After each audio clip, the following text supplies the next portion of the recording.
நேற்று தலைவர் பிரபாகரன் அவர்களோட அண்ணன் மகனை சீமான் எவ்வளோ கேவலமாக பேசினார் அப்படின்றது நீங்கள் எல்லோரும் பார்த்துருப்பீங்க.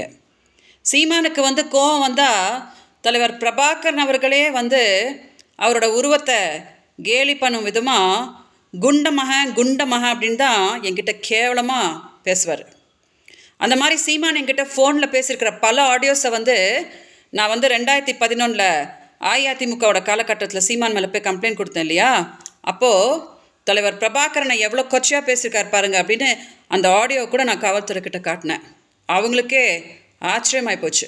ஆனால் அதுக்கப்புறம் அந்த வழக்கை சீமான் நடத்த விடலை இல்லையா, எனக்கும் நிறைய அச்சுறுத்தல் கொடுத்து நான் அந்த கேஸை வாபஸ் வாங்க வேண்டியதாக போச்சு.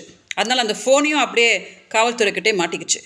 இன்றைக்கி அந்த ஃபோன் என்கிட்ட இருந்துச்சுன்னா உலகமே ஷாக் ஆகிறபடி நிறைய ஆடியோஸை சீமான் தலைவர் பிரபாகரனை பற்றி கொச்சையாக பேசியிருக்கிறத நான் டெலிகாஸ்ட் பண்ணி காட்டி இருந்திருப்பேன். இன்றைக்கி நான் பேசியிருக்கிற இந்த விஷயத்தை போய் சீமான்ட்ட கேளுங்க, ஆதாரத்தை காட்ட சொல்லுங்க அப்படின்னு கேன்ட்டு போவார். சீமான்ட்ட நான் சொல்கிறேன், நேற்று மீடியா முன்னாடி சொன்னார் இல்லையா, என் மகனுக்கு தலைவர் பிரபாகரன் தான் பெரியப்பா அப்படின்னுட்டு.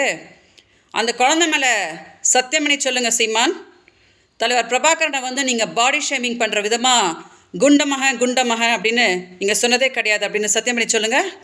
நான் கும்புற சிவபெருமான் மேலே சத்தியம் பண்ணி நான் சொல்லுவேன். ஏன்னா இதே காது சீமான் தலைவர் பிரபாகரனை கொச்சையாக பேசியிருக்கிறது கேட்டிருக்குது. இன்றைக்கி நான் தமிழ்நாடு மக்கள்கிட்ட ஒரே ஒரு விண்ணப்பத்தை தான் வைப்பேன். சீமானுக்கு மக்களுக்கு எதுவும் நல்லது பண்ணணுன்ற எந்த ஒரு எண்ணமும் கிடையாது.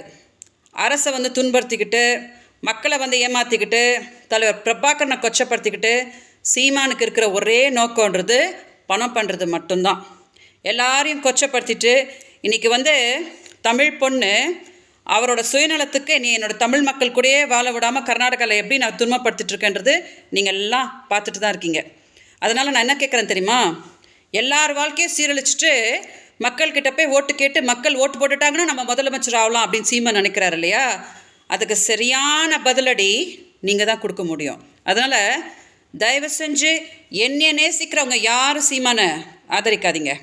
மீடியா தயவு செஞ்சு இந்த வீடியோவை மக்கள் பார்க்கும்படி டெலிகாஸ்ட் பண்ணுங்கள். வணக்கம்.